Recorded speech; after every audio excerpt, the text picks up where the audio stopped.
É muita história nesse Carioca no Mundo, é muita história dos meus amigos, dos meus convidados. O de hoje, então, não tem nem como falar, porque é meu amigo irmão, que eu vou ter que entrevistá-lo, Marcelo Torres, vulgo Richa, porque eu chamo ele de Richa. Quem sabe a gente depois conta a história para vocês. Só que eu e Marcelo temos muita, mas muita história. Eu vou até ter que fingir que eu não conheço essa história para que ele conte para vocês, porque não tem ninguém melhor para contar do que você, Richa. Não, mas tem uma coisa engraçada nisso, porque é Richa e Richa. É Richa e Richa, a gente se chama de Richa. Muito bom, isso é muito bom. Agora, Richa, Marcelo, me conta o seguinte. Você é o maior restaurateur do Rio, um dos maiores restaurateurs do Rio, que eu tenho uma admiração, eu não, o público todo, né? Quantos restaurantes são hoje em dia? 8. 8. De total sucesso. Agora, quem é o Marcelo, muito antes disso? Marcelo, sua vida, como é que você veio? Como é que você cresceu? Como é que foi a sua vida? Conta para todo mundo. Como é que foi sua infância?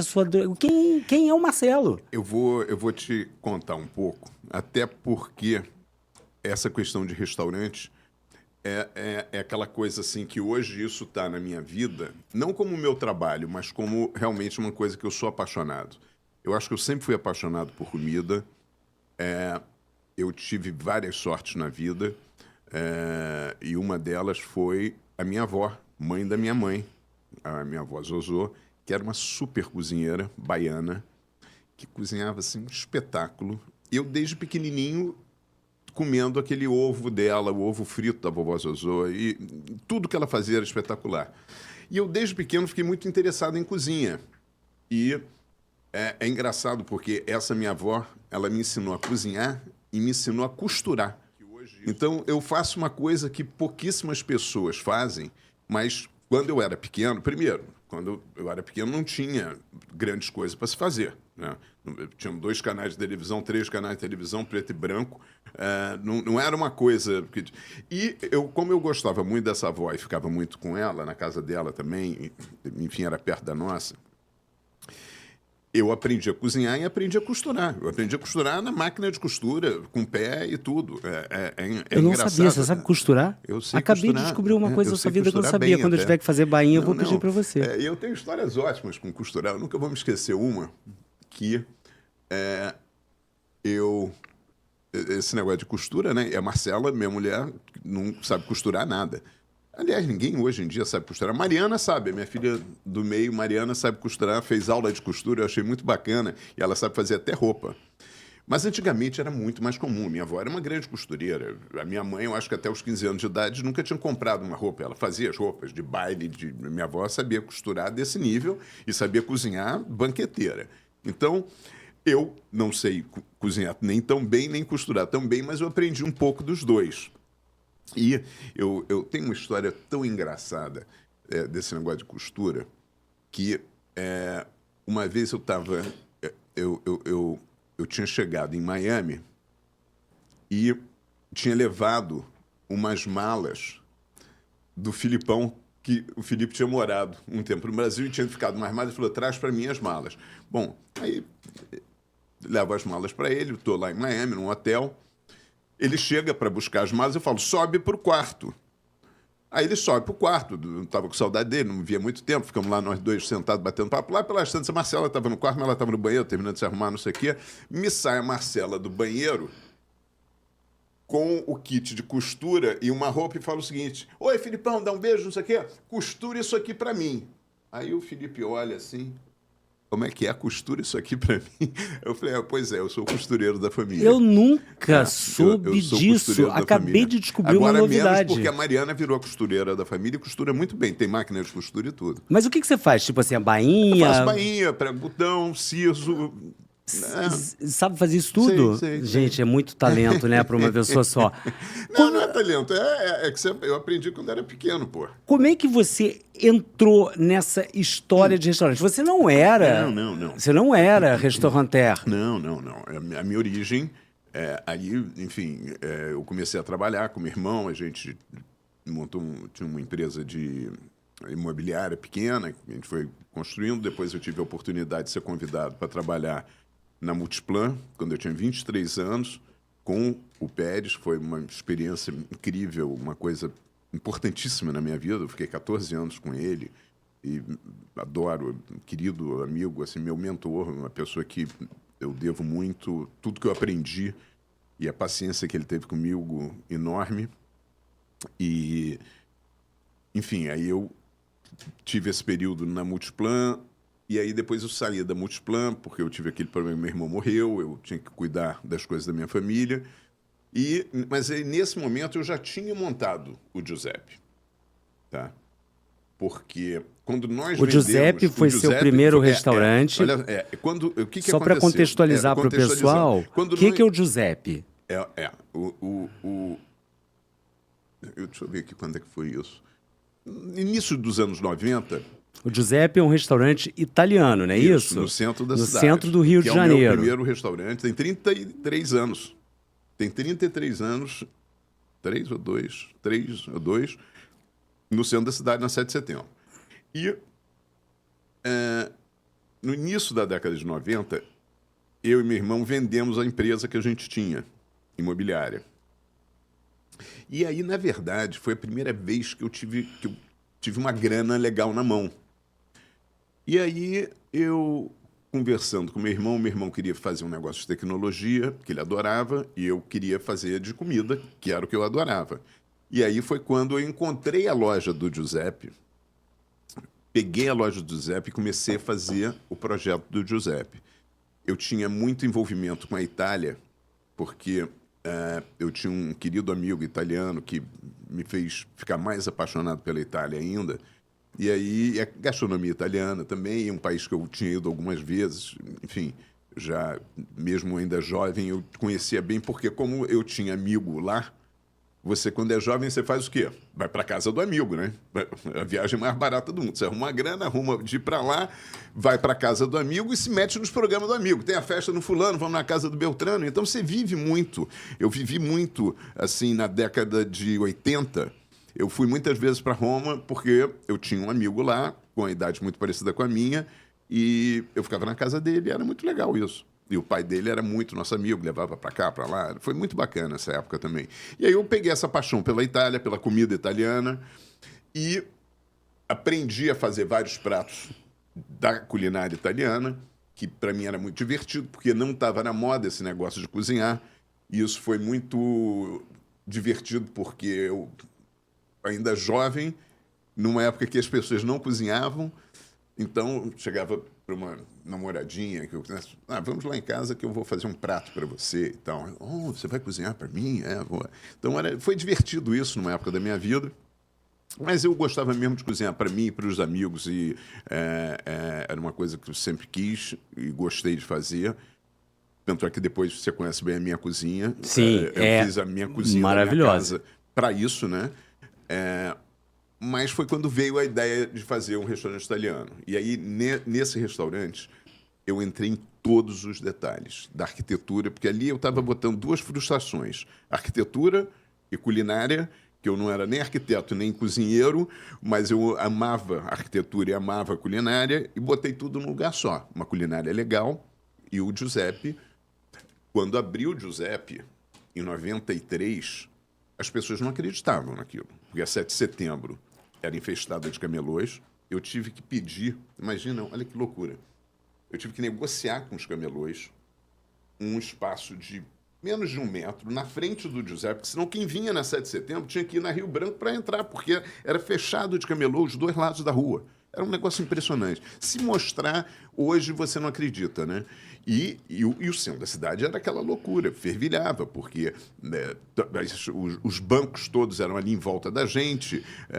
Você vê até sede de bancos que não são Bolsa do de Rio. Valores. Na Bolsa de Valores não tinha nem Bolsa de São Paulo. Só tinha Bolsa do Rio. É verdade. Bolsa do Rio. Era uma outra época. Aí você pensa, Banco Nacional, Mineiro, a sede... No Rio de Janeiro. 200 metros de mim.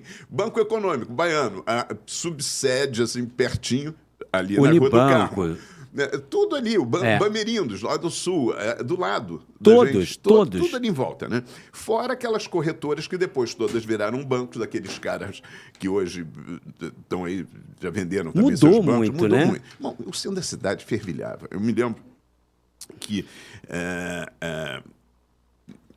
quando a gente abriu o Giuseppe, ele foi um sucesso desde o primeiro dia, porque ele era bonito, ele era bacana, ele tinha uma deli italiana na frente, que foi até uma coisa interessante, porque eu tinha a ideia de fazer essa deli na frente e o restaurante atrás, e, na verdade, o Giuseppe era quase um speakeasy.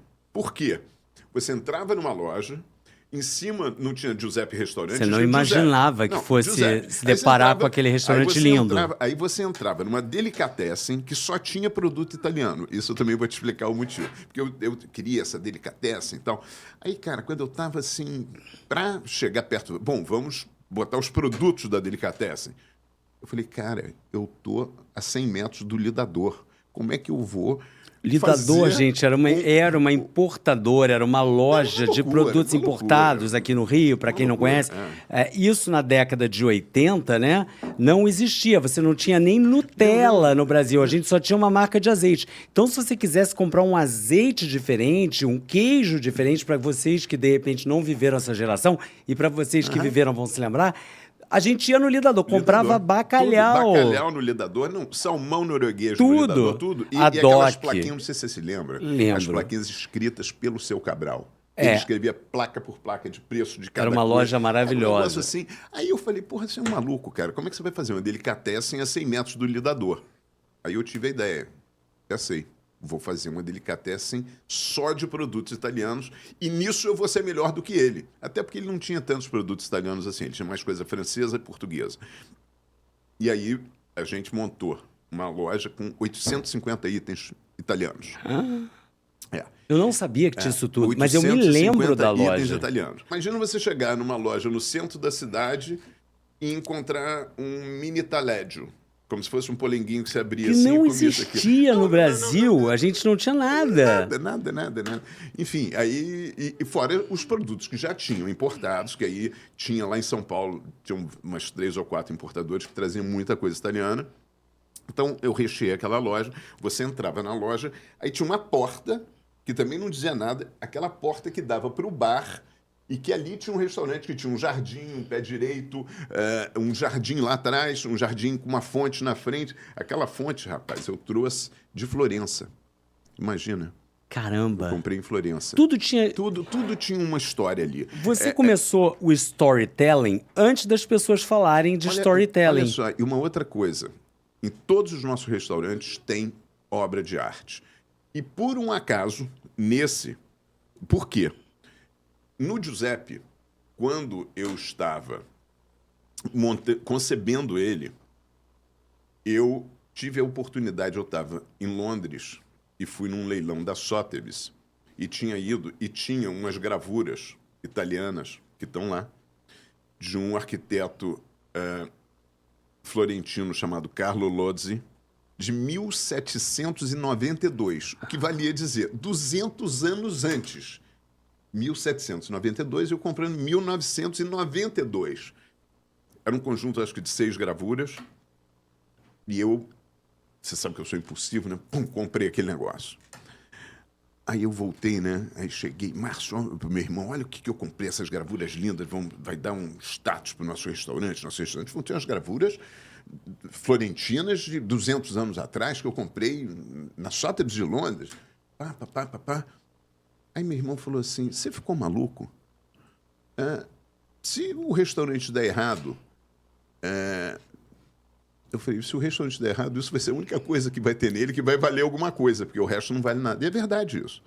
E aí, tá lá até hoje, muito bonitas as gravuras e tal. E eu acho que naquele momento a gente imprimiu no Rio de Janeiro uma coisa diferente. Um restaurante diferente, que não tinha nada parecido na Zona Sul. Uma das coisas que me incomodava um pouco é que as pessoas chegavam, entravam no Giuseppe, via aquilo, via a frente, via a loja, via fonte, via pé direito 6 metros, via jardim lá atrás com mais água, mais fonte. E falava assim, o dono daqui é paulista? Eu falava, pô... Não tem como. Não, mas porque achavam que era tão bacana que não podia ser carioca. Olha o complexo de vira-lata do carioca. Mas, enfim, e eu acho que foi assim meu início em restaurantes e se a gente for falar de um por um, que eu acho que não precisa fazer isso, Não, vai ficar não, chato, não. mas a gente vai ter que falar do meu segundo restaurante. Se você vai ver que em todos eles nós fomos pioneiros em alguma coisa, nós fomos muito diferentes em alguma coisa, nós trouxemos para o Rio de Janeiro uma coisa do Rio ficar melhor. Eu acho, particularmente, que hoje a gastronomia aqui no Rio... Eu outro dia fui para São Paulo. Eu gosto de São Paulo. Fazer uma pesquisa de carne, imagina. Eu com Giuseppe Grill, de vez em quando, ainda pensar assim, não, deixa eu não chegar lá para ver o que está acontecendo no mundo da carne. Lá, você tem alguma coisa para eu extrair, tá? E fui, eu rodei lá uns 8 restaurantes, os top atuais de carne. Se eles quiserem, eu posso ajudar eles a melhorar. E você faz isso. Você vai na fonte, né, para saber. Não, fui lá, eu fui um em um para ver. Você tem uma ideia, porque eu acho que é muito importante você estar aberto para os detalhes. Todos aquele conjunto de detalhes do qual eu fui treinado, muito bem treinado pelo meu chefe, que o sucesso é um conjunto de detalhes. E isso entra na minha cabeça desde o primeiro momento, e eu sempre estou ali tentando observar todos os detalhes. E a gente não fica atrás em nada, nem em serviço, nem em comida, nem em nada mesmo. Você eu me lembro disso no seu escritório, que você tem uma frase, eu não consigo repetir exatamente, mas que é... eu tenho ela, tá no meu escritório. My taste is very simple.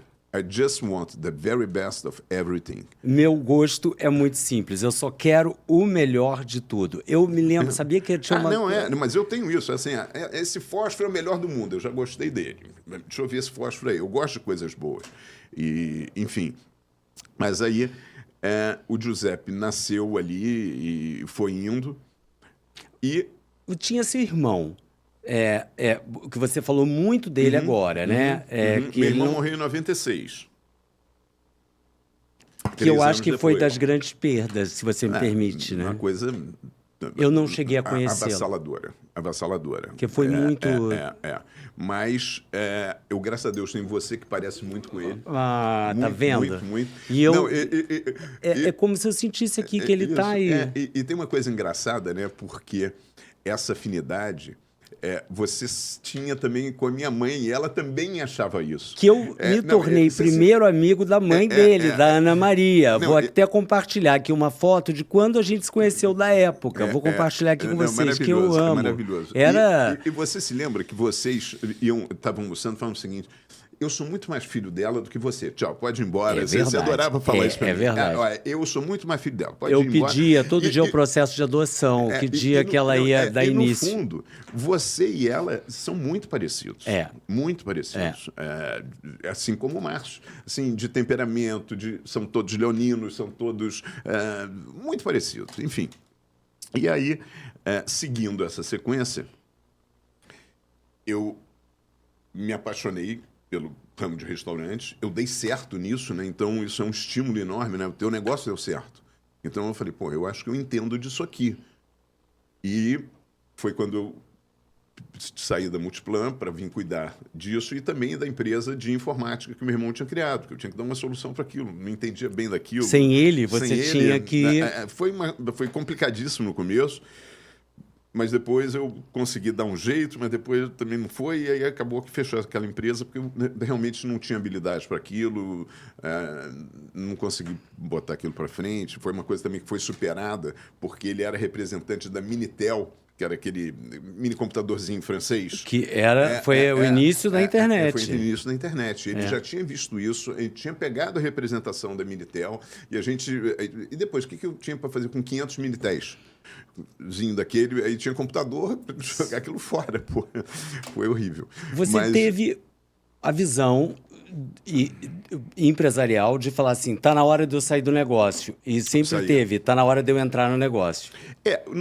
Na hora de eu entrar, eu não tive essa visão, não. Eu entrei muito mais em restaurante por paixão e por vontade do que Na verdade, eu não tinha nunca pensado que eu fosse trabalhar com isso. Eu entrei para me satisfazer. Tá? Ali tinha uma Hobby. coisa, não vou dizer hobby, porque ficaria uma coisa assim, meio, eu montei um restaurante por hobby. Eu não tinha tanto dinheiro assim para brincar de restaurante como vários restaurantes já foram feitos. E funcionam muito bem, não tem nada contra isso. Mas eu não tinha aquilo como se fosse ser o meu trabalho. E é engraçado que essa consciência de que restaurante é o meu trabalho, eu tive logo na sequência quando eu decidi que eu ia ser empresário do ramo de restaurante, ou restaurateur, como falam. E aí eu tenho toda uma postura diferente também de quem monta um restaurante para se divertir. Eu não sento na frente de clientes. Eu não O faço... que é não sentar na frente de cliente? Gente, contextualiza aqui pra gente, porque eu sei que é, mas é pra sentar, que dá a impressão que ele não senta na frente do cliente. Eu não... Não passa, eu não fura fila. Não furo fila. Eu chego e entro na fila normal. E dependendo de quem está comigo para o almoço, por exemplo, se for eu com uma filha minha ou eu com a minha mulher e tem ainda uma mesa na frente, a mesa vai sentar e eu vou sentar depois. Para mim é mais importante atender o cliente. Aquilo é o meu negócio, tá? Então, e eu trato dessa forma. Eu não faço festinha no meu restaurante. Não, é o meu negócio. Eu trabalho e vivo disso. Mas eu, quando montei o Giuseppe, eu não tinha essa visão de que aquilo seria o meu negócio, que a minha vida seria aquilo. Mas como ele deu certo, eu nasci sem vocação específica, né? É engraçado isso, né? Você fez direito. Não, eu sou formado em direito. Eu nunca... Mas quando eu estava no segundo ano de direito, assim, emendando os papos, nossos papos vão sempre emendando. Não, exato. Mas isso que é bom daqui do nosso podcast. Eu estava no segundo ano de direito, eu tive a certeza de que eu não seria advogado. Mas eu não saberia o que eu ia ser. E aí eu falei, bom, como eu não sei o que eu vou ser, já fiz 2 anos, vou me formar nisso, e depois eu vejo o que eu vou fazer. Senão eu ia virar aquele cara, fiz 2 anos de direito, 2 anos de economia, 2 anos de administração, 2 anos de não sei o quê, e não se formou em nada. Então, pelo menos, eu me formei. Mas nunca exerci a profissão de advogado. Mas, voltando para o negócio de restaurante... Voltando, você falou do segundo restaurante que você montou. Isso. Aí foi o seguinte, eu tinha o Giuseppe, não estava pensando em montar o segundo restaurante, quando o restaurante ao lado do Giuseppe ia muito mal, e eu fui lá e, de alguma forma, eu primeiro fiz uma aquisição assim, parcial, depois uma aquisição total, e eu ia fazer um restaurante, olha que birutice, e aí, olha que loucura isso, eu ia fazer um restaurante alemão. De salsicha. Não era bem de chucrute. Salsicha. Não, mas pensa assim, uma comida Barlagoa que você sabe que eu adoro. Eisbein, Kassler, salsichão, filé Holstein, todas aquelas comidas alemãs gostosas que tem no Barlagoa. E eu falava assim, vou fazer isso aqui no centro. E comecei a desenhar isso. Quando eu recebo a visita de um amigo, de São Paulo, Otávio Piva, que era dono da Expand, a maior importadora de vinhos, e ele vira para mim, ele veio almoçar comigo no Giuseppe para tratar de alguma coisa, de vinho, a gente ficou muito amigo também, eu gosto muito dele, um cara extraordinário. Aí ele vira e eu mostro a ele o negócio novo, falei, vou fazer alemão e tal. E ele falou assim, não faz isso não, faz um Baravan. Eu fiz um lá em São Paulo, está um sucesso total. Vem semana que vem comigo em São Paulo que eu vou te mostrar. Aí fui com ele. E era, não sei se já chamava Santa Maria, mas não era o Empório Santa Maria. Era um negócio que ele tinha montado, eu acho que naquele shopping D&D, ali no World Trade Center. Não tem um shopping D&D ali? Tem ali, no Morumbi, né? Perto da Berrini. E aí ele tinha montado ali um Baravan com aqueles wine keepers que você servia no copo, na taça de vinho, né? Aí ele falou, faz um negócio desse que vai não sei o quê. Obviamente, ele também, o cara do vinho, né? Mas daí ele faz uma coisa fatal, né? Ele, no final do almoço, acabou e tal, a gente se despedindo, ele tira uma fita do bolso o faturamento do mês passado daqui. Aí pronto. Aí eu olhei Blim, blim, aquilo, blim, blim, blim, aí eu, blim, blim. porra, o faturamento do mês passado, tudo bem que lá é São Paulo, né? Mas ele me provocou muito. E aí eu fiz. E aí nós fomos inéditos mais uma vez. Porque aí você vai saber bem da história. Nós botamos um baravan com 60 vinhos em taça, numa época que nenhum restaurante na Zona Sul não tinham nem 60 vinhos na carta, a gente tinha 60 vinhos na taça. Eu nunca vou me esquecer. E aí são essas coisas, né, que você pensa como é que funciona a garantia, o comércio e as amizades. Eu comprei $500 mil de vinho para abrir a adega. $500 mil de vinho. Na frente. Com o Otávio. Você comprou dele. Dele. Você falou assim, pá. Para pagar em um ano o fio do bigode. Acreditava que ia vender aquelas garrafas. Não, eu ia vender e ele acreditava que ia receber e todo mundo sabia que aquilo ia dar certo. Vinho é um bom investimento? Excelente. Nunca perdi um centavo com vinho. Nunca perdi um centavo com vinho. Mas tem que saber comprar. Mas você se lembra que eu tinha aquela máxima, né? Quando falava assim, mas se alguém chegar aqui e pedir um grande vinho e dizer que tá ruim, eu bebo. Não tem problema. Tira da mesa, manda pra cá que eu bebo. Se não tiver ruim, né? Porque o cliente pode implicar e... Você lembra de alguma história de um cliente ter recusado um grande vinho? Lembro. Qual foi o vinho mais... Laguiole chamava-se Laguiole, esse daí. Qual foi o maior... O maior recusa de vinho foi de um Latache. Um Chateau Latache? Não é Chateau, é só Latache Só Latache, mesmo. perdão. Porque é DRC. Domínio Romano e Conti. Um Latache espetacular. Me liga o sommelier de lá, que eu não me lembro quem era na época, acho que era o Lima, já era o Lima, tá? E aí ele fala assim, doutor, tivemos um problema aqui, o cliente disse que não tá bom, eu provei o vinho tá ótimo, não sei o que, eu deixo aí. Cheguei lá... Quanto que é uma garrafa dessa? Hoje em dia... Não, porque naquela época não era... Mas converte para hoje em dia, porque é a mesma coisa. Não é. Porque houve nesses 30 anos, houve uma valorização extraordinária de vinhos. Para a gente ter uma ordem de grandeza. Mas hoje você não compra um Latache por menos de $2 mil a garrafa, lá. Ou seja, a gente está falando de mais de 10 mil reais. O custo da garrafa, não é para vender. O custo de venda, num cardápio... No cardápio foi dobrar, né? 20 mil. 20 mil. Aí ele chegou e falou assim, abriu um vinho de 20 mil reais... E falou que não estava bom. Aí para discutir isso com ele, eu tinha que ter lá o Dânio Braga ou o Stefano Zanier para falar, não, o senhor não entende nada, a gente não tinha isso. Então, recolhe o vinho, não discute, passei, indo para cá, provei o vinho, vacovando o vinho, no dia seguinte, sabe quem eu chamei? O Andrés. Olha só! Eu ligo pro Andrés e falei assim, Andrés, tem almoço hoje? Não, vem almoçar comigo no Laguiole que a gente vai beber um negócio muito especial. Aí eu e o Andrés almoçamos, tomando um Latache. Mas isso deve ter quase 20 anos. E aí tomou o Latache e o Andrés saiu satisfeito? Não, eu brincava com o Andrés. Tava bom? Tava maravilhoso. E eu brincava às vezes com o Andrés, porque o Andrés é muito crítico com comida. E quando a gente ia mudar uns pratos Laguiole, eu chamava ele para vir criticar. E ele criticava, né?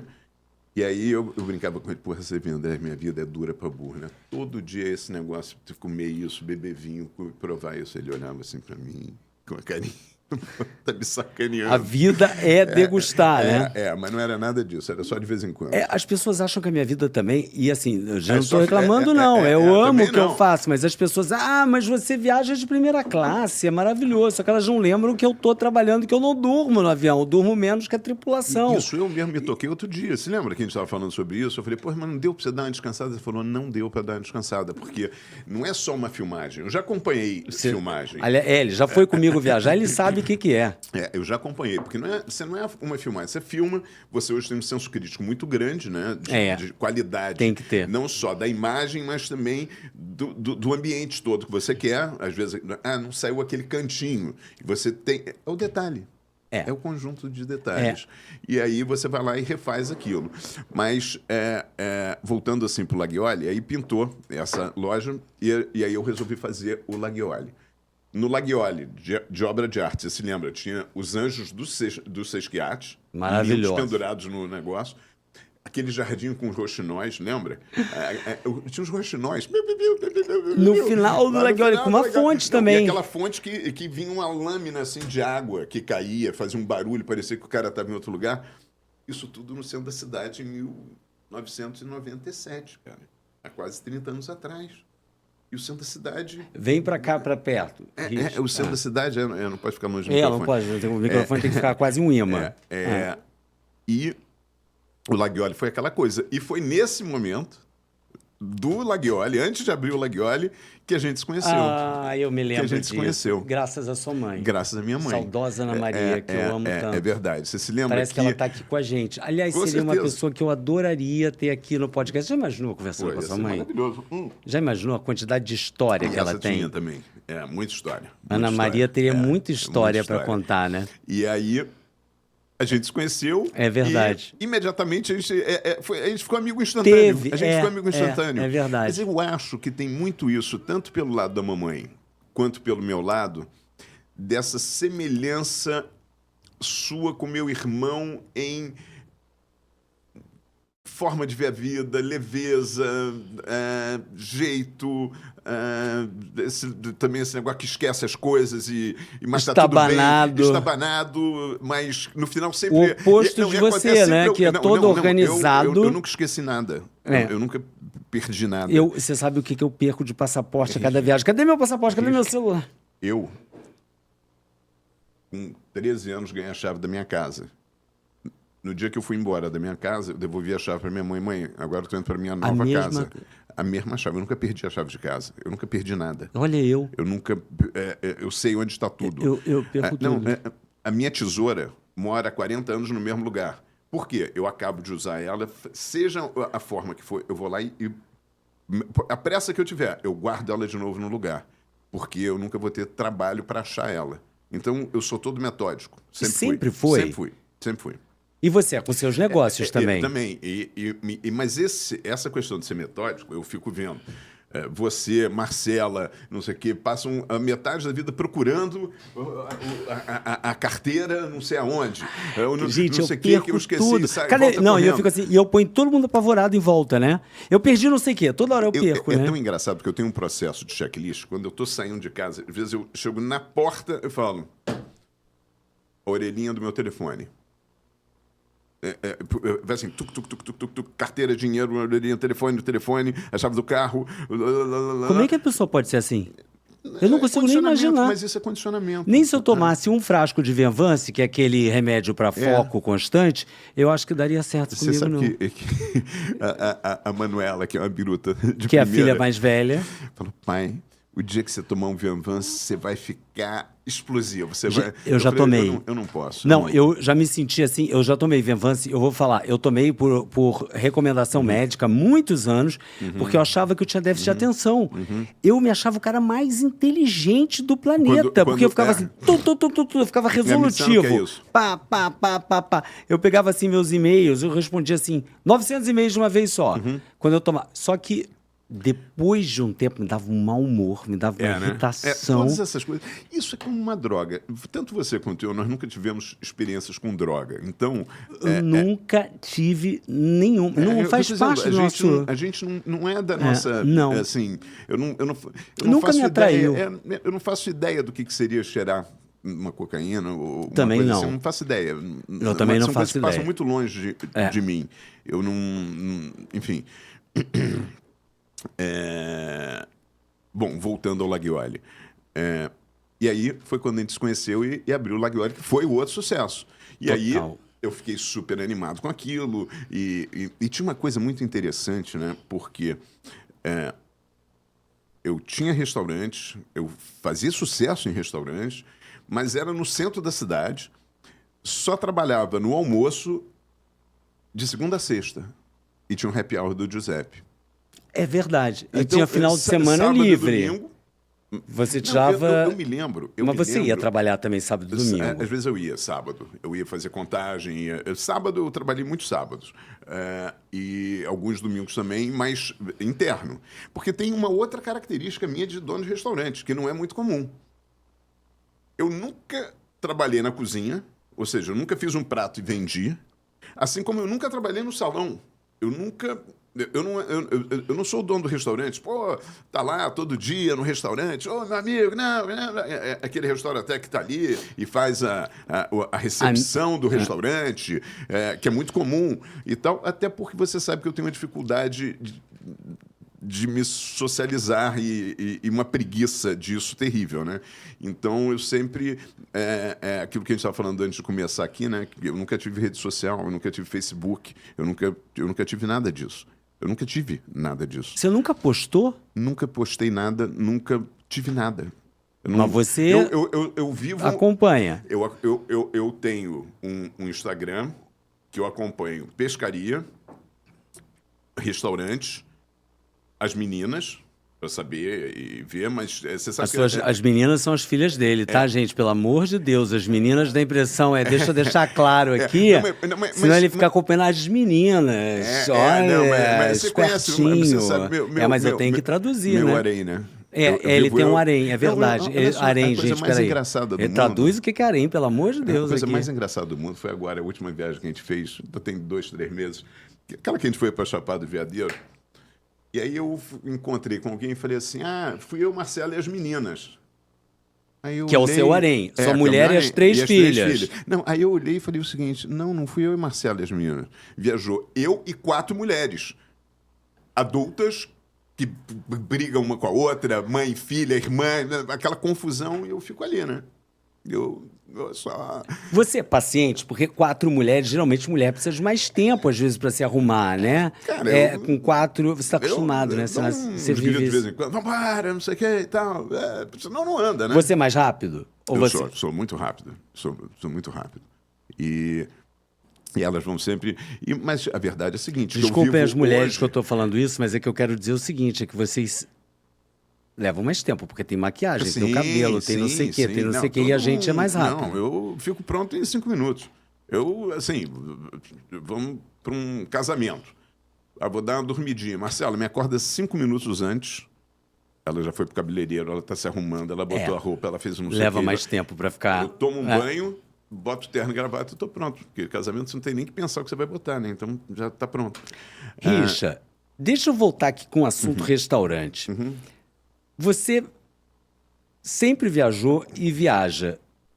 Tem alguma viagem que você se lembre que tenha dado um estalo de um restaurante ou algumas que você fale isso daqui é o lance que tenha te inspirado a fazer um novo negócio ou criar um novo restaurante? Tem um restaurante, quer dizer, eu acho que todos eles são fruto de uma vivência. Você sabe que eu sempre viajei muito, e viajo para ir para restaurantes. Então, assim, eu saio, eu já sei onde eu vou almoçar, jantar, almoço, jantar, eu já sei. Já reserva o porco que você vai comer, o leitão com antecedência. Não, eu sei o restaurante que eu vou e normalmente eu já sei o que eu vou pedir no restaurante. Pode ser que apareça ali alguma sugestão que eu não tenha visto e tal, mas eu vou focado nisso.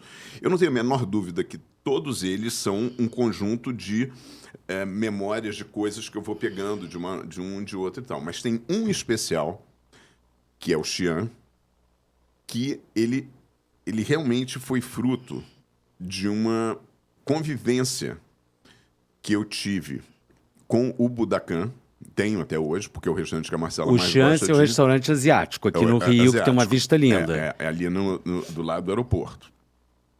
E esse restaurante tem uma história bem interessante também, mas só para concluir a história do Xi'an, não, só para concluir do Laguiole, desculpa. Que eu estava te falando só para não deixar o assunto em aberto, que eu falei, e eu trabalhava eu não trabalhava tecnicamente fim de semana nem jantar.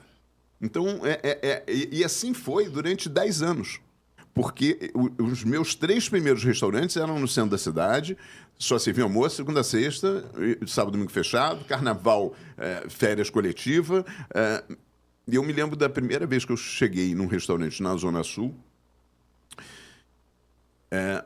que eu estava montando o restaurante, e aí alguém falou, bom, então nós temos que ver a escala. Aí eu perguntei assim, imagina um cara que está 10 anos no restaurante, fazendo sucesso, indo bem, o que é escala? Eu não sabia o que era escala de pessoal, porque era uma escala só, né? Era um turno só. Então não tinha, entra tal hora, sai tal hora, era, enfim. E aí, respondendo agora a tua pergunta do restaurante, assim, muito, muito focado, o Budokan foi um restaurante que, desde a primeira vez que eu fui... Em Nova York? Em Nova York. Vou até te contar um pouquinho da história, depois, enfim... Pode contar, muito longa. Pode contar. Na verdade, a Marcela tinha ido para Nova York com a Ana Helena. E o Budokan tinha acabado de abrir. E eu, por algum motivo, não podia, elas ficaram lá em casa e eu tinha acabado de abrir o Budokan. Ela me liga do Budokan e fala o seguinte, eu tô num restaurante que você vai enlouquecer. Aí eu falei, pô, legal. Sei lá, um mês depois eu já estava lá. Eu ia muito para Nova York, você se lembra? Eu usava muito. Que é o berço da gastronomia mundial, para mim, de inspiração, porque lá tem todas as gastronomias.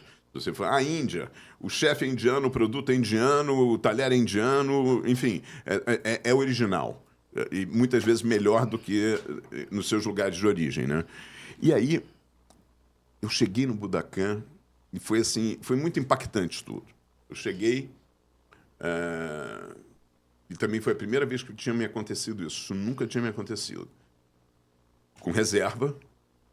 Aí eu cheguei, Marcelo Torres, reserva. O senhor aguarda aqui no bar, que já já a gente chama. Aí, cara, eu entro naquele ambiente do bar, que deve ter quase uns 200 metros quadrados, lotado de gente.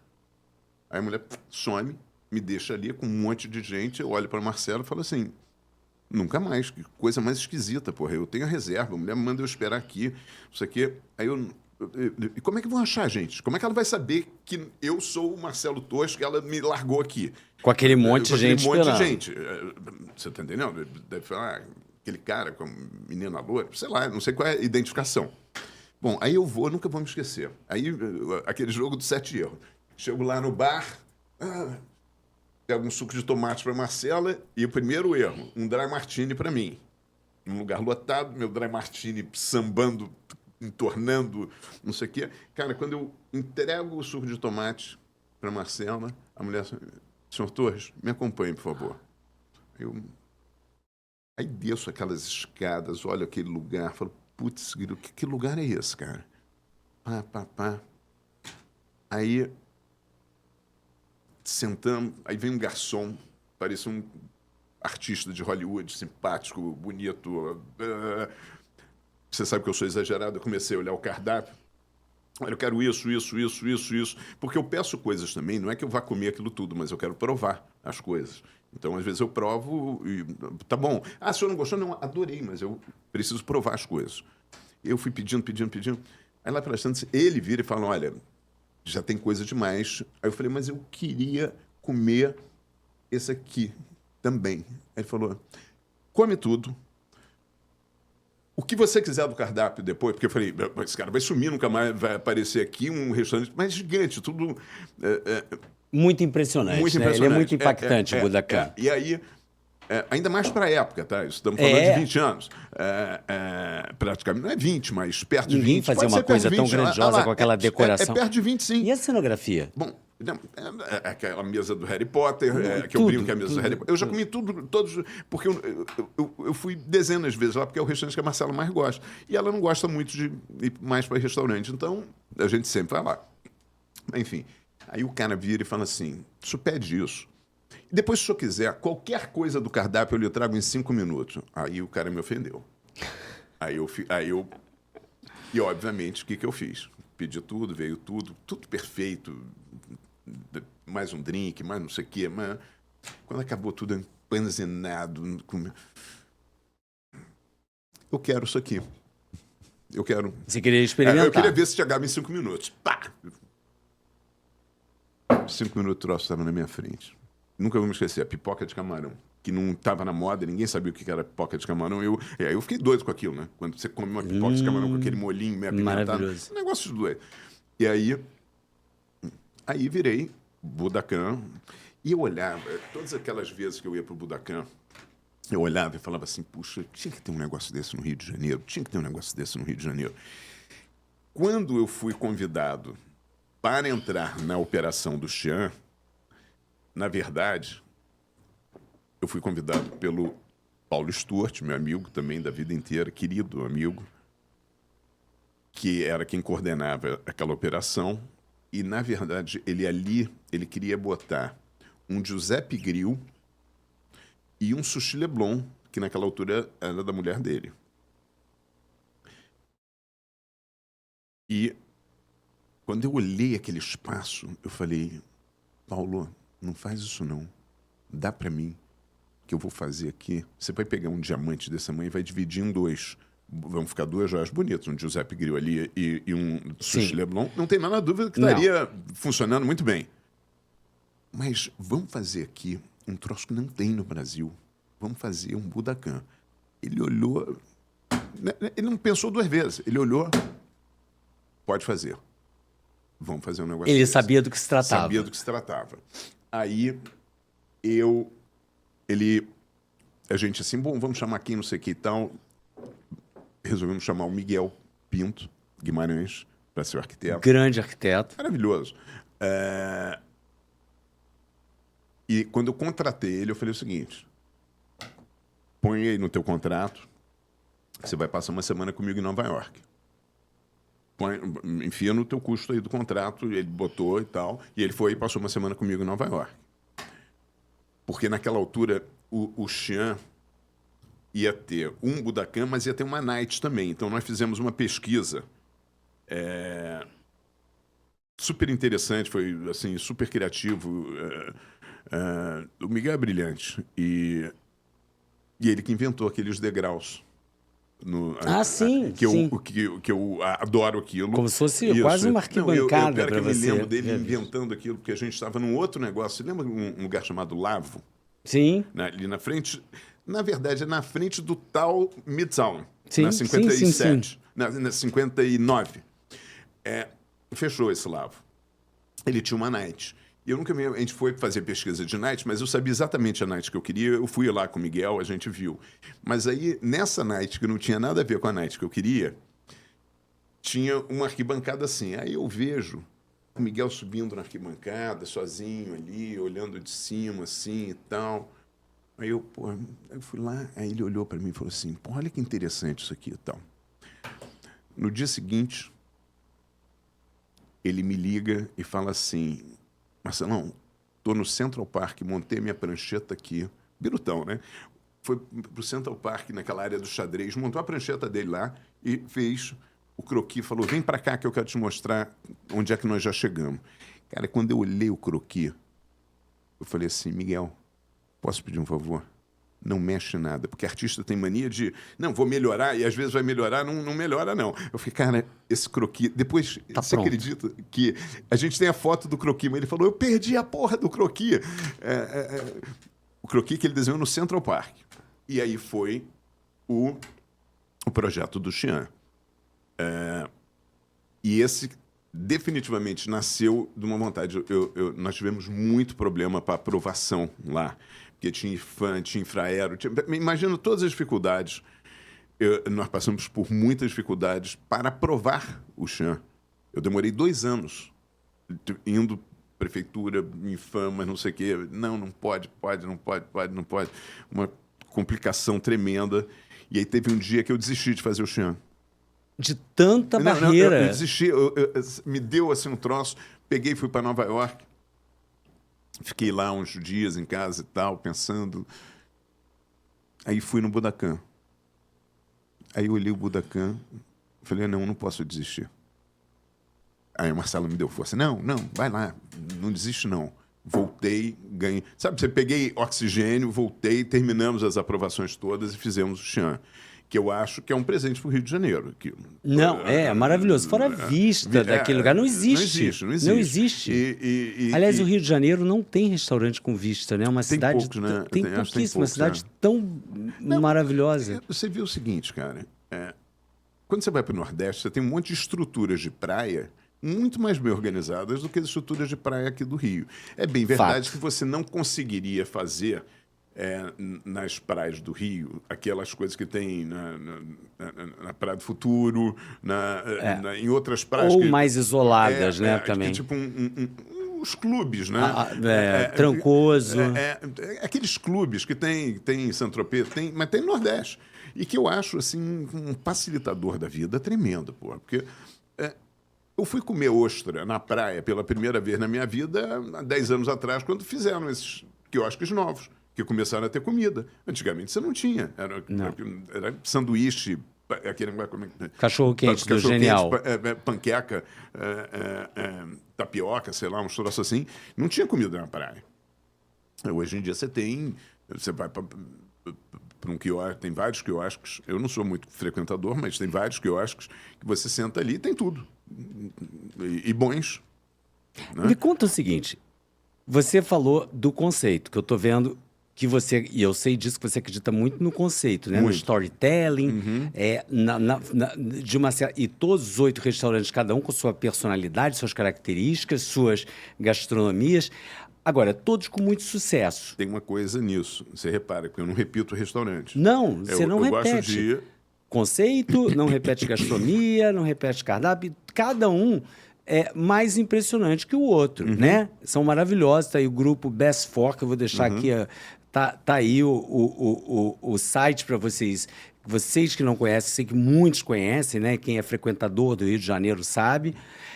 Com prêmios, enfim... dezenas e dezenas de prêmios. Agora, eu vejo que tudo tem muito sucesso. E muita gente monta um restaurante, assim, acredita, é fácil, eu vou montar um restaurante e tal. O que você acha que acaba dando errado num restaurante e o que você faz para eles darem tão certo? Vou te dizer. Você sabe que eu sempre fiquei pensando nisso e a Marcela definiu muito bem uma vez ela falando assim: todo mundo acha que tem capacidade de ter um restaurante. É uma coisa engraçada. Isso está até assim, não, quando eu me aposentar eu vou ter um restaurante, vou ter uma pousada, vou ter um hotelzinho, não sei o quê. Todo mundo acha que tem essa capacidade. Só que um restaurante, eu sempre brinco assim, quando você tiver ideia de fazer um restaurante, antes de fazer, conversa comigo, que eu vou te explicar o que é um restaurante. Que não é apenas também só a questão organizacional, nem a questão da boa comida, nem a questão do bom serviço. Foi o que você disse. O conceito, a alma, isso tudo envolve um espectro que faz com que o teu restaurante dê certo. Mas não é só isso. Pensa que restaurante é comércio, serviço e indústria. Então, as 3 molas propulsoras da economia estão num negócio só. Ele é indústria, você transforma. Ele é comércio, porque você vende. E ele é serviço, porque você serve. E talvez o serviço seja a parte mais importante de um restaurante. Mas só para concluir. Então, a Marcela falava... Todo mundo acha que tem capacidade de ser dono de um restaurante. Mas é muito complexo. É muito complexo, porque tem várias coisas. Então, eu acho que a experiência que eu adquiri na Multiplan de gestão de uma grande empresa, eu, obviamente, quando fui montar as minhas gestões, eu vim com aquele princípio que eu aprendi ali. Na verdade, era o único que eu sabia também. Então, porque eu não sabia outros, né? Eu até quando eu entrei na Multiplan, para me atualizar, até por incentivo do próprio Pérez, primeira coisa, quando eu entrei, ele me entregou uma HP 12C e falou, toma de presente, eu tenho ela até hoje, uma HP 12C e falou assim, aprende a usar isso, que você vai ter que usar muito isso. Aí eu olhei aquela máquina, não sabia nem Você ainda somar. usa? Eu uso no telefone, eu tenho HP12C, porque eu também só sei usar HP12C. Mas eu sabia Eu não fazer sei, eu não fluxo de sei, caixa eu não sei, na HP. eu não sei mas usar nem para aí somar. ele me deu ela de presente e falou que eu ia ter que usar muito. O que eu fiz? Eu entrei num curso de HP12C. Tinha um curso para você aprender a usar. Você fazia até fluxo de caixa nela, taxa interna de retorno, você tinha tudo. Você tem tudo na HP12C. Na verdade, ele é um mini computadorzinho da época que não tinha Excel, não tinha nada disso. E eu fiz muitos cursos na Fundação Getúlio Vargas, por estímulo dele também, para eu estar me atualizando. E eu acho que esse somatório me ajudou muito na parte de gestão. Na parte criativa, eu acho que aí é uma coisa muito de cada um. Eu acho que eu tenho assim muitas virtudes nesse campo. E o perfeccionismo, né? Então, essa coisa minha de tem que ser muito bem feito, tem que ter todos os detalhes, esse conjunto de coisas. Eu acho que isso tudo faz diferença para o teu negócio dar Você certo. falou que o sim. serviço é o mais importante desses três pilares, né? Da indústria, do comércio e serviço. Você disse que a coisa mais importante é o eu serviço. transformo isso por uma outra coisa assim. Vamos pensar nesse tripé. Comida, ambiente e serviço. E sobre isso, eu sempre falo também uma coisa, que é um deles só é excludente, que faz com que o cliente não volte. Eu vou te dar o exemplo. Você frequenta um restaurante onde a comida é boa, o ambiente é feio e o serviço é bom. A comida é boa, o ambiente não é legal, mas o serviço e a comida são ótimos. Você frequenta esse restaurante? Sim. Você frequenta um restaurante onde o ambiente é bom, o serviço é bom e a comida é legalzinha. Mas eu sou tão bem tratado ali, e o lugar é tão lindo, eu vou nesse restaurante.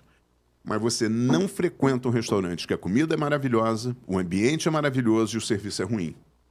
Você não volta nesse restaurante. Ninguém Isso gosta é de uma coisa ser que você entende maltratado, bem. né? Não é nem questão de ser maltratado, porque às vezes o mau serviço não é um distrato, é uma negligência, é uma desatenção, é uma ausência. Isso tudo é mau serviço. Não é? O distrato é até raro, né? Porque aí tem um idiota no comando. Mas existem, né? Mas o serviço, a pessoa tende a levar para o lado pessoal. Então, isso está acontecendo comigo. Esse serviço está sendo ruim por mim. E aí vem todas frustrações e birutices e tudo, mas você leva isso para o lado pessoal. Fato. Então, eu acho que serviço dos três é o que não pode errar. Agora, tem um pulo do gato também, não tem? Porque a gente está falando de serviço, aí você tem um serviço maravilhoso, você tem um ambiente legal, você tem uma comida legal, mas tem a questão da gestão. O que é mais importante da gestão? Cara, eu acho que o mais importante da gestão são em diversas coisas. Primeiro, no conceito que você estabelece, porque é o que eu digo. Não adianta você fazer economia onde você não pode fazer economia. Eu sempre disse isso. No dia que eu não puder ralar grana padano no prato de massa dos meus restaurantes, eu não vou ter massa, eu não vou botar outro queijo para ralar. Entende? Que é o queijo que você gosta. Que é o queijo que eu estabeleço, que é o meu padrão. Então, na gestão, eu tenho que encontrar o melhor custo desse queijo e de boa qualidade. Então, isso faz parte, vamos dizer, das compras. Gestão de controle, permanentemente, porque senão você tem perda, você tem roubo, você tem uma série de coisas em restaurantes que... E equipe. Porque quando você tem uma equipe boa, como é a nossa, e uma equipe antiga, você cria o padrão e conceito daquele lugar. Então, quando entra alguém que não se enquadra naquilo, ele é rejeitado pela equipe e ele cai fora. Na época de experiência, nos 3 meses de experiência, a própria equipe, esse cara não é dos nossos. Ele não é best for. Bota para fora. Eu estou te falando isso, mas aí já de uma empresa estruturada. Mas como é que se chega nisso? Eu acho que você chega nisso formando uma boa equipe.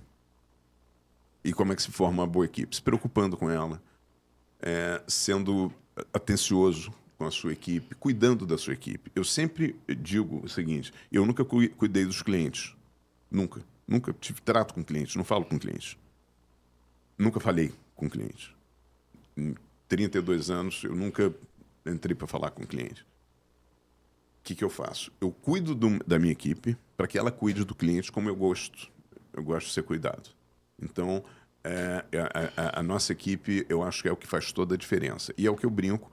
Eu acho que a nossa empresa é uma empresa que faz muita diferença no nosso ramo, porque nós temos um tratamento com o nosso pessoal diferente dos outros.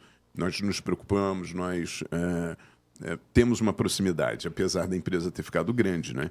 Então, antigamente eu sabia o nome de todo mundo, hoje em dia eu não sei. Mas você sabe de grande parte. Não, de grande parte, eu sei. Você sai para tomar chopp, você sai para jantar com a sua equipe, não sai? Eu tenho bastante proximidade com a minha turma. O cliente tem mudado? Você acha que o cliente continua o mesmo? Ele está mais fácil, está mais difícil? O cliente mudou ao longo desses 30 anos? É isso que a gente começou a falar. Não, o cliente continua o mesmo. Mas o nosso cliente, que é um cliente de fine dining, ele tem um padrão de exigência muito grande. Então, a gente tem que trabalhar com equipes maiores. E aquilo que a gente estava falando, nos Estados Unidos, você chega num restaurante como o Giuseppe Grill do Leblon, possivelmente... Você tem um cara no bar,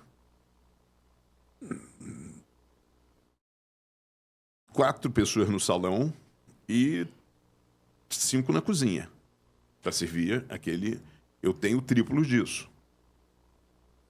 O serviço aqui é melhor? Muito melhor do que nos Estados Unidos. O serviço do Rio de Janeiro, de São Paulo... Não, olha só, eu acho que melhor hoje o serviço, do que... eu acho que hoje o serviço do Rio de Janeiro, pelo menos no meu restaurante, está no mesmo nível de São Paulo ou melhor, de alguns outros lá de São Paulo. Aí você tem que ir no... Você tem bons e maus.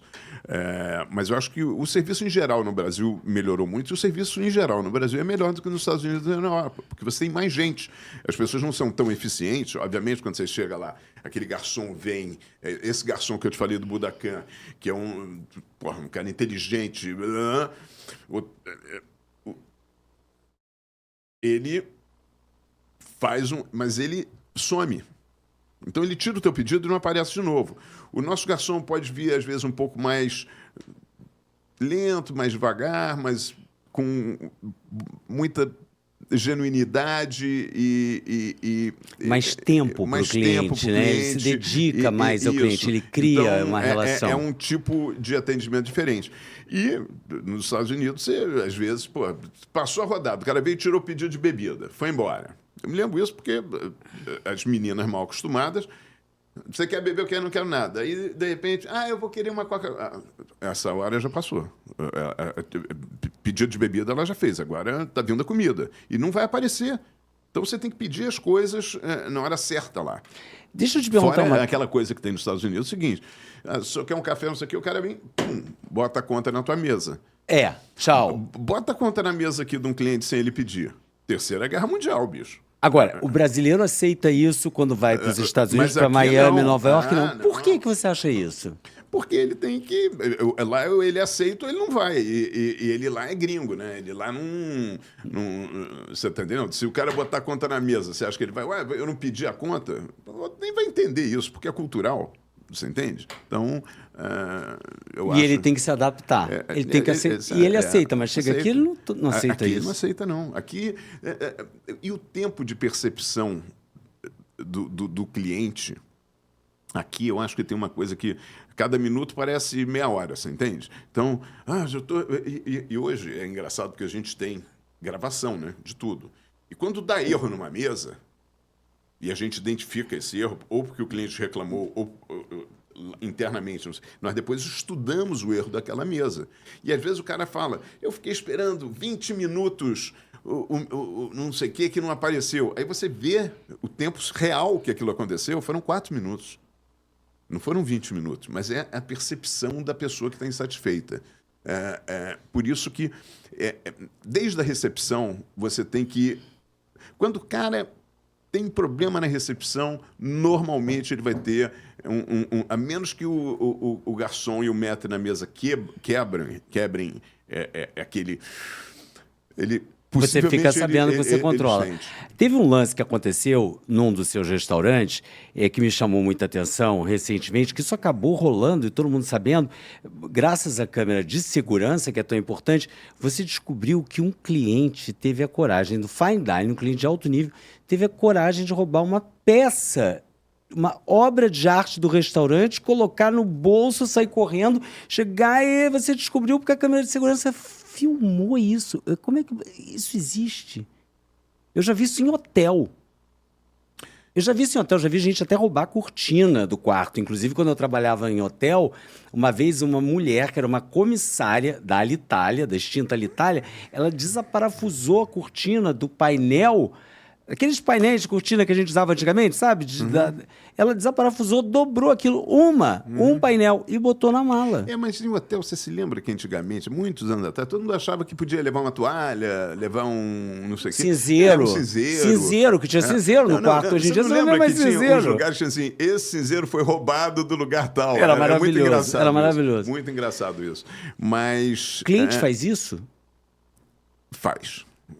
Roubam faca, infelizmente, acontece. Obras de arte, aquele descanso de talher. Descanso de talher, aquele porquinho, peixinho. Pelo amor de Deus, gente, não se comporta, né? Não pode. Eu tô falando isso para quem não se comporta. Você não vai para o restaurante, aliás, nem no avião. Você que no avião tem muita gente que pega o talher do avião e leva, né? Leva, sei lá, o guardanapo, leva o travesseiro. Eu já vi em hospital gente pegar a televisão presa ali com girovisão e desaparafusar. Eu soube disso por um falecido e querido médico de família, que era de um hospital aqui do Rio de Janeiro, que uma vez um paciente que tinha sido operado do coração foi lá e desaparafusou a televisão e levou. Que birutice. Eles só descobriram isso quando saiu do... Você imagina uma coisa dessa?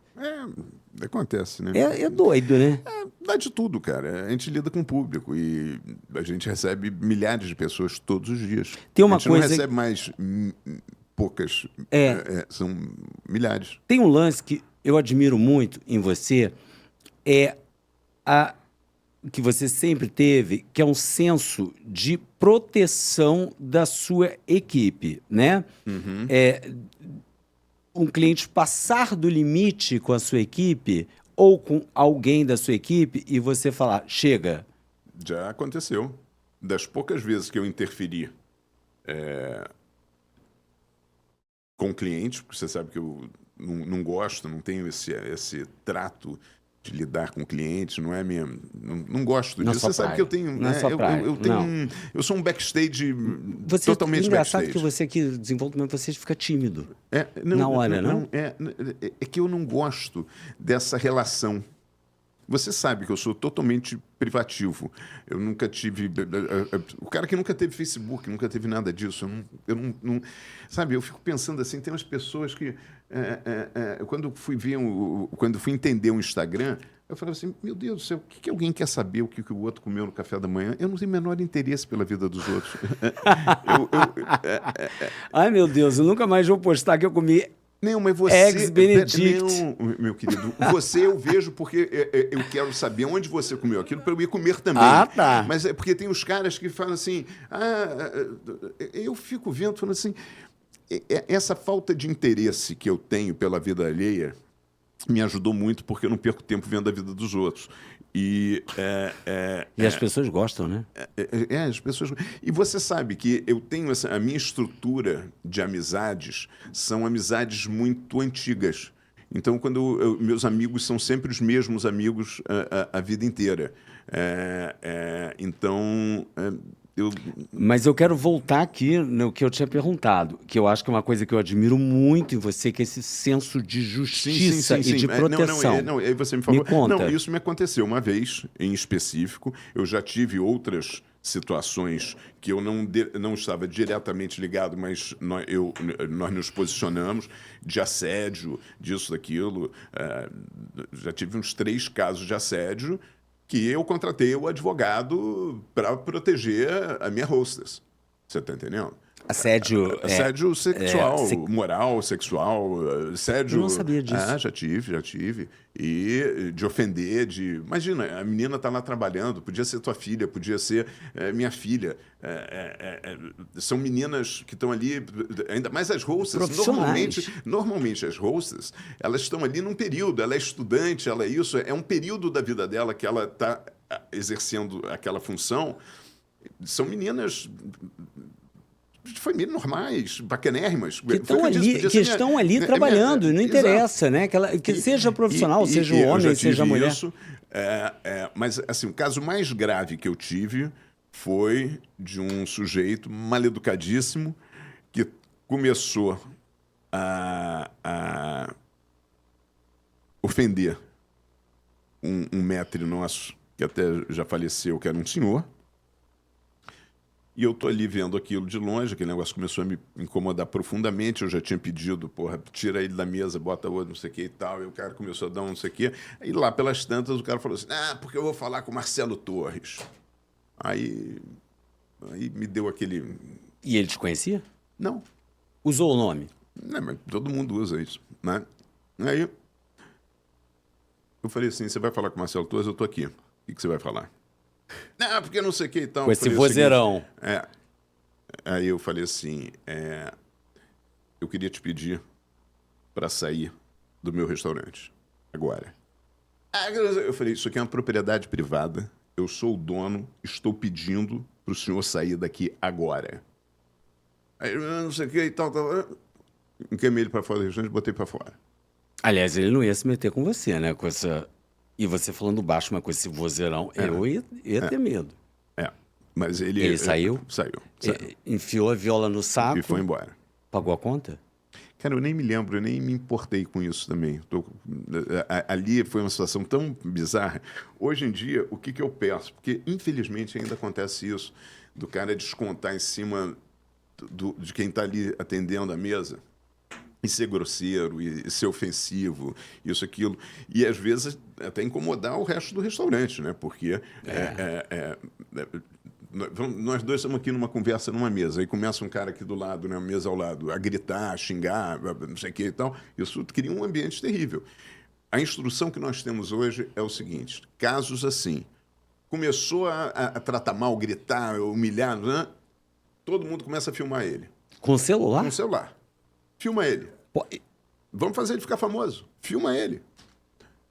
O cara, quando percebe, normalmente a mulher está sendo filmada, aí o cara já para. Então, essa é uma arma que a tecnologia dá pra gente, que é isso. Fora que a gente tem câmera em tudo também, se a gente quiser. Mas já aconteceu isso? Sim. Sério? Sim. Começou a gritar, começou a humilhar, não sei o quê. O garçom que tiver em volta começa a filmar, de longe.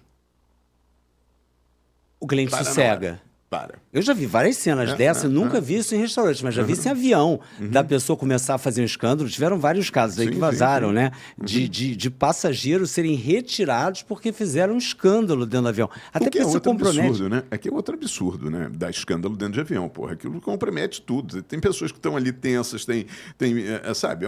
Eu acho um absurdo e acho que tem que ser, assim, se não levantou o voo, é aquilo que botam para fora mesmo, e se levantou é para chegar no aeroporto e despachar aquele cara. Que é uma vantagem da tecnologia de hoje, né? Porque antigamente, eu acho que isso acontecia no passado, mas ninguém compartilhava nas redes. Está aí uma...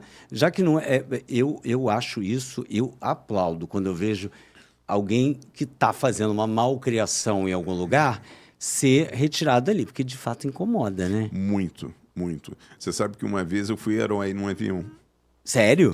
Desse jeito. Essa é uma história engraçada. Eu estava indo para Assunção, e aí, nesses voos de Assunção, você passa por cima de Foz do Iguaçu, o piloto passa para o cara ver ali, não sei o que e tal. Fazia isso antigamente na Varig, né?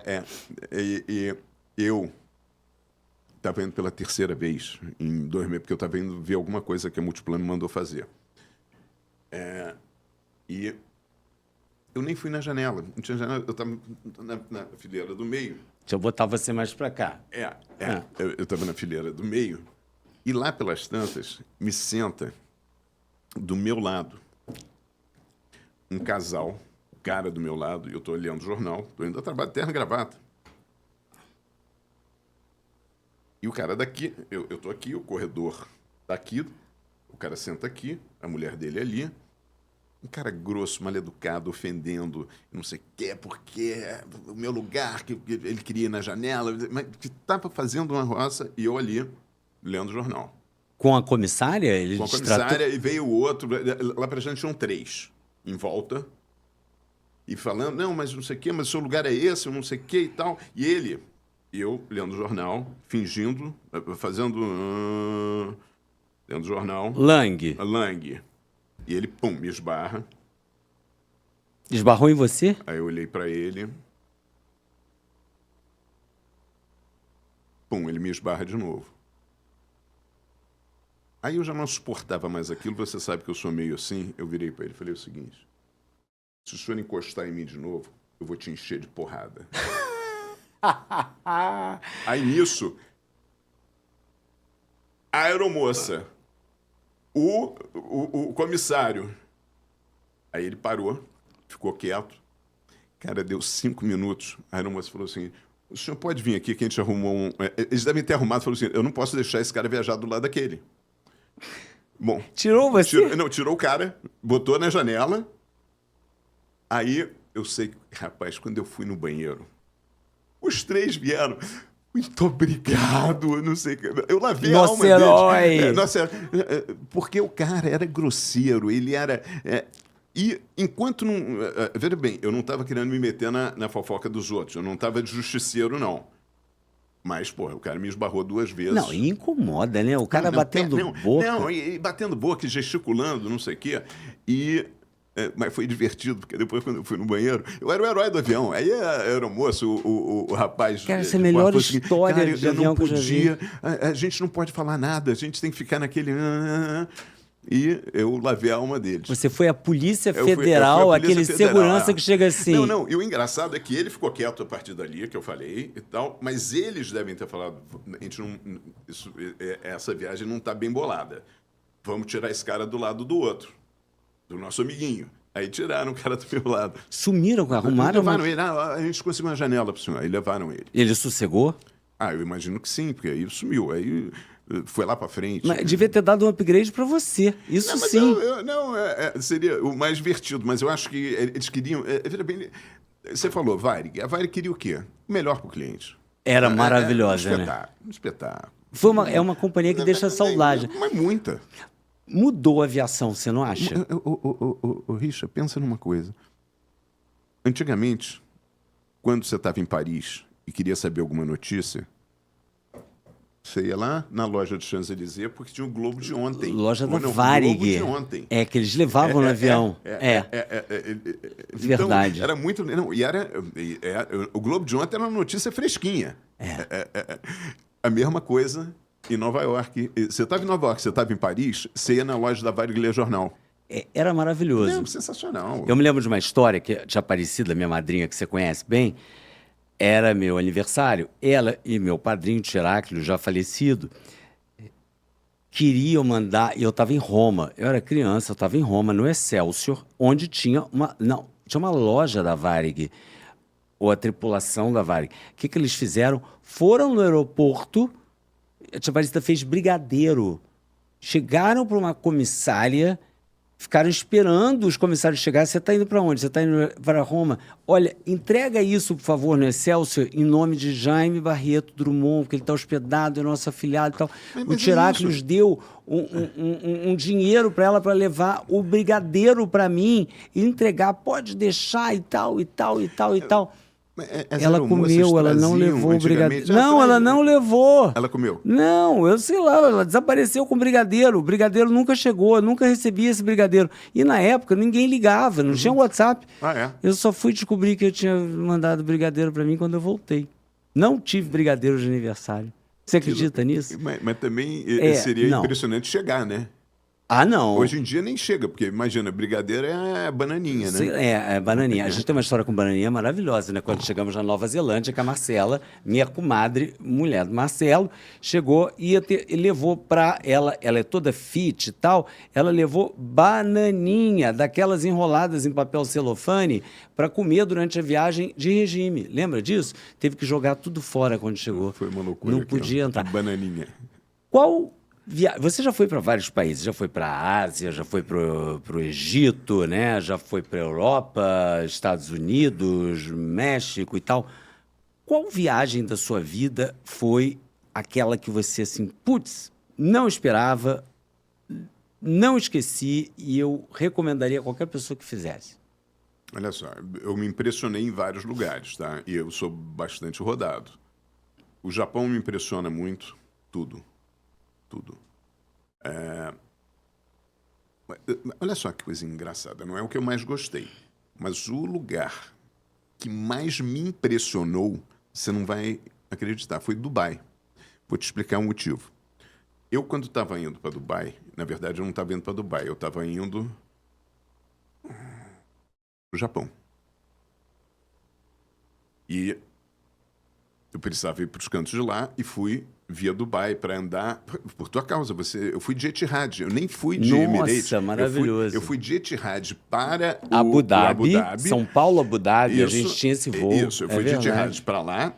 Aí eu cheguei em Abu Dhabi, peguei um carro e fui, me hospedei em Dubai. Depois voltei para Abu Dhabi, fiquei em Abu Dhabi, e de lá que eu fui para o Japão. Eu não me lembro se eu fui primeiro para o Japão ou se eu fui para a Coreia. Enfim, eu fui lá viajar. Sim. Mas quando eu cheguei em Dubai, que eu acho que eu cheguei à noite, né, que eu achava que eu estava indo para um lugar, assim, no deserto. Eu tinha Dubai como Las Vegas. Eu já tinha ido várias vezes, porque eu gosto de Las Vegas, apesar de nunca ter visto uma moedinha minha, porque eu nunca joguei. Mas eu acho que Las Vegas tem um monte de coisa divertida para fazer, inclusive com criança. Eu levei as meninas para lá, elas novinhas. Foi assim, uma semana intensa para burro. A gente não parou dia nenhum. Ficamos até num hotel que não tinha cassino, o do Trump. O hotel do Trump não tem cassino. E aí eu tinha assim, Dubai, Las Vegas. Cara, quando eu cheguei em Dubai, não tinha nada de Las Vegas, cara. Eu estava num dos lugares mais impressionantes do mundo. Com os melhores restaurantes do mundo, Zumas e outras... Tudo. Os hotéis que eu fiquei, tudo doido. Enfim, e Abu Dhabi, muito bonito também, mas uma outra história, como se fosse assim, um Kyoto de Tóquio, né? Sim. Mas culturalmente mais interessante. Religiosamente. Tudo. Enfim. É diferente, são dois destinos. Assim, quando eu olhei Dubai, eu achava que era Las Vegas. E não é Dubai. Foi muito impressionante. E o que te impressionou? Os restaurantes, muito. Todos os restaurantes que eu fui, assim, maravilhosos. Os hotéis, maravilhosos. É um lugar estranho, né, de se estar, né? Aquela forma com que eles tratam a mulher, né? No começo eu comecei até a me divertir, mas o motorista do carro vinha e abria a porta para mim, não abria para Marcela. É uma coisa cultural deles. E também é aquela situação que você vê muito na rua, nos lugares, né? Você vê a mulher de burca e o marido e as filhinhas com aqueles lencinhos, quando já tem idade de burca, já está de burca, e o marido de camisa Ralph Lauren, não sei o quê, e o filhinho de Ralph Lauren. Então, essa situação de diferença de homem e mulher, para nós que somos num sistema matriarcal, maiormente eu, é uma coisa que não cai muito bem. Aquilo começou eu comecei muito brincando com a Marcela, não sei o quê, tal. Mas depois aquilo começou a me incomodar. Essa não importância que eles tratam as mulheres lá.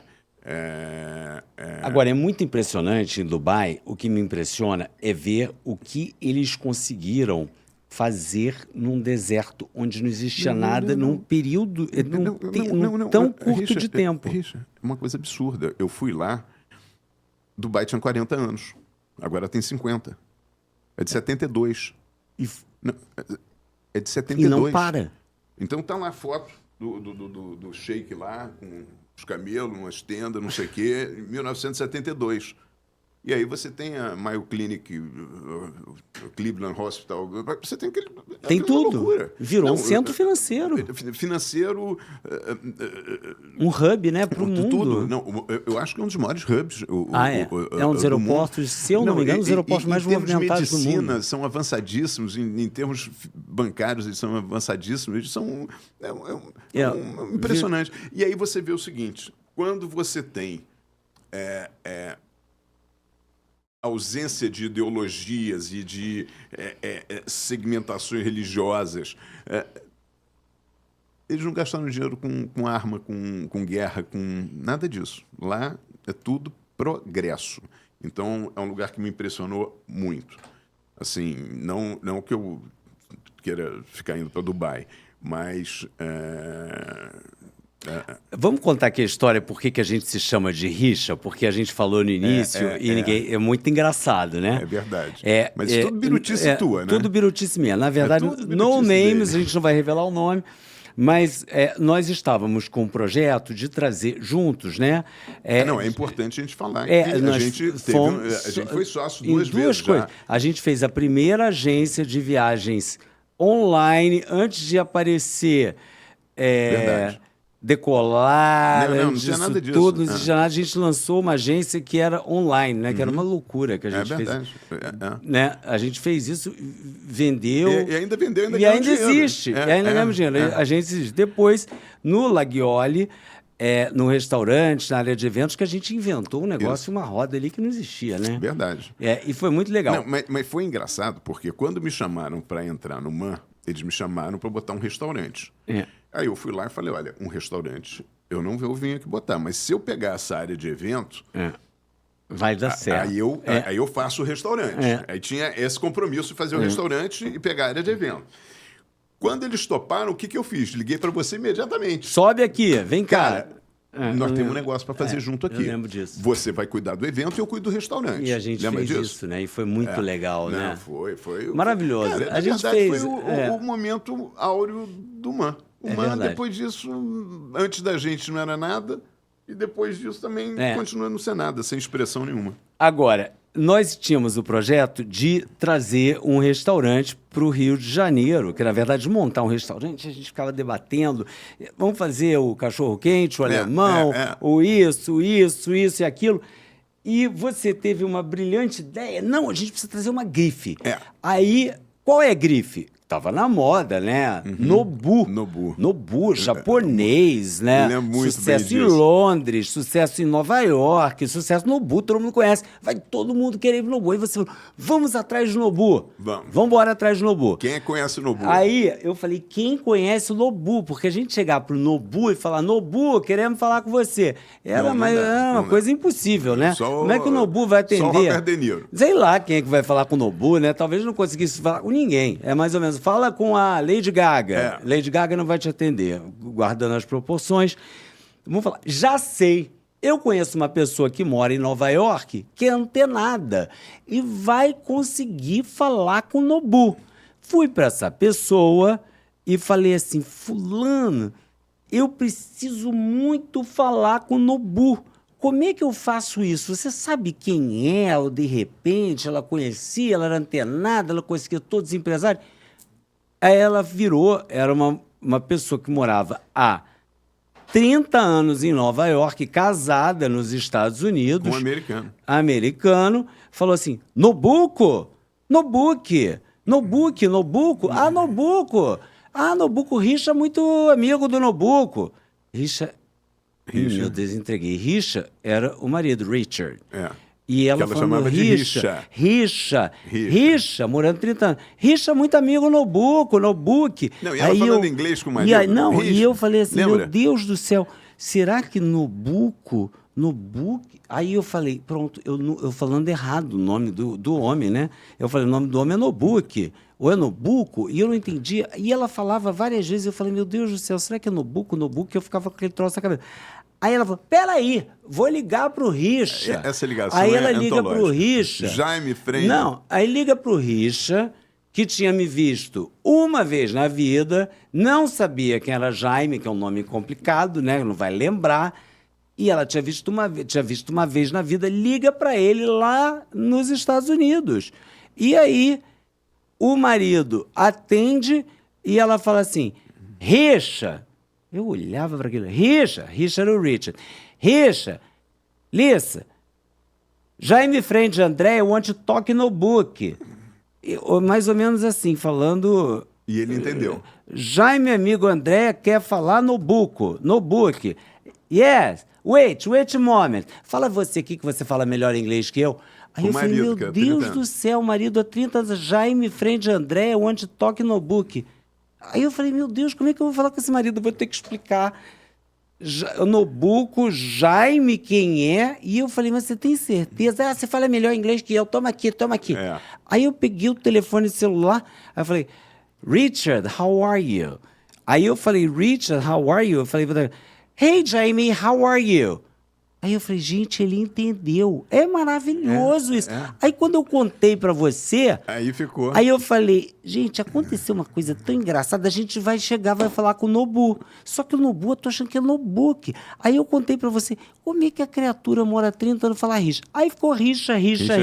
A gente começou a rir, a gente ria tanto. É. É uma pessoa adorável, maravilhosa, que nos ajudou, nos Muito, contribuiu. sim. Mas a história ficou maravilhosa. Graças a ela, a gente tem esse apelido carinhoso um com o outro, que a gente passou a se chamar de rixa. Richa em E aí função ficou dessa história. dela maravilhosa, que É.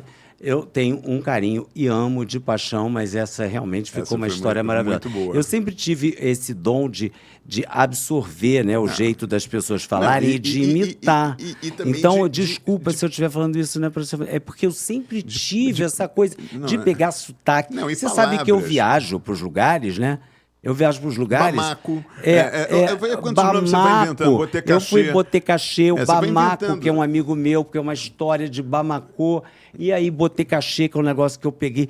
E aí eu vou inventando esses nomes, sei lá, na minha cabeça, né? Que a gente vai falando na intimidade, que eu acabo nem usando no canal. Mas é muito engraçado porque as pessoas absorvem. É. No Laguiole, a gente inventava a expressão botecachê, os garçons falavam assim, É. quer que eu faça uma botecachê com o cliente? Não, o Lima E fala o até Lima hoje. ainda Não, fala deixa até que eu hoje. vou fazer um botecachê ali. Eu chego na França, no Jorge Sank, os meus amigos do Jorge Sank, botecachê. É. E é uma expressão em francês que não tem nada a ver. Nada, Fala é. beleza escondida. É. E eu inventei isso, parece que é o nome. Tem gente que escreve botecachê, escreve tudo junto. Bote. Mas é engraçadíssimo, né?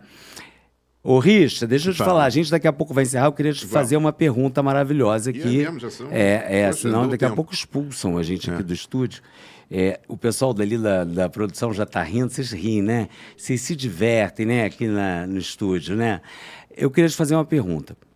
Se você tivesse que jantar ou almoçar num restaurante hoje, você vai escolher, e você pudesse chamar alguém, pode ser uma pessoa que ainda que esteja aqui com a gente, ou esteja em outro plano, já tenha falecido, e falar assim, você é meu convidado para a gente passar aqui e experimentar esse cardápio todo, que nem você fala do Budakhan. Onde seria, qual restaurante do mundo seria e quem você chamaria? Não, eu chamaria a Marcela Eu sou mulher. para ir num dos restaurantes que nós dois mais gostamos até hoje. E você sabe que de restaurante, eu sou rodado pra caramba. Você se lembra que teve uma época que eu fiquei biruta com o negócio de estrela Michelin, só ficava indo para restaurantes da estrela Michelin para cá, Nós pra lá. conquistamos uma estrela Também Michelin no conquistamos. Laguiole, que foi um feito. Mas a Marcela, coitada, que não gosta desse tipo de coisa... Marcela é vegetariana, gente. Quase, né? Ela come peixe. Mas a Marcela, algumas vezes na vida dela, coitada, ela fez 6 estrelas num dia, almoçou e jantou. Então, porque... Sério? Algumas vezes. E aí, ela hoje em dia não, ela se fala, eu me permita não fazer mais isso. Ah, é verdade. E aí agora quando eu quero fazer isso, o que eu faço? Manô. Que é sua filha, mais velha. Barcelona, San Sebastián, Madrid, só jogo duro. E ela adora. Você levaria quem? Marcela e Manô? Se eu pudesse, eu levava todas. Mas, assim, a se fosse família. só... Eu adoro fazer isso. Você sabe que eu vivo muito junto delas. Mas se eu, assim, uma pessoa e um jantar, eu ia com a Marcela no Massa de Nova York. Aonde? Massa de Nova York. Que é um restaurante de... Japonês. Marcela, olha que declaração de amor, Marcela. Então, ela vai assistir isso aqui e vai ver. Marcela, mas não tem declaração. Tem um marido mais apaixonado, né? É tão raro ouvir isso dela, né? Quando a gente saiu de lá, foi caro pra danar. Quando saiu de lá, ela olhou pra mim e falou assim, que restaurante caro, né? E ela detesta esse negócio de restaurante caro, porque ela sempre fica falando, você gastar dinheiro... Enfim, enfim... Podia ter comprado uma bolsa. Antigamente ela gostava, hoje ela não liga mais pra isso. A bolsa é melhor do que... tanta bolsa, enfim. Mas ela virou e falou assim, cara, Prabhu, mas a gente vai voltar aqui, não vai? Eu falei, vai.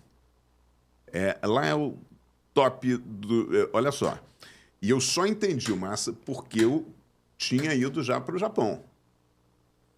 E jogo duro no Japão. Giro, filho de giro. Eu fui num monte de restaurante tradicional Michelin do japonês, daqueles raiz bacana mesmo. Mas o Massa, para mim, foi a melhor comida japonesa que eu tive na minha vida. Então, esse é um restaurante da vida que você e recomenda nem é a comida quem vai... que eu mais gosto, tá? A comida que eu mais gosto é italiana. Mas, recentemente, eu tive num jantar maravilhoso com a família toda, num dos melhores restaurantes italianos que eu já fui, que é no Pérgola. De Roma. De Roma. Que é outro... espetáculo. Mas, assim, o que mais me impressionou foi o Massa, porque ele não é no Japão. Eu já tinha rodado o Japão no jogo duro e o que eu comi no Massa, do jeito que foi muito melhor do que eu tive no Japão,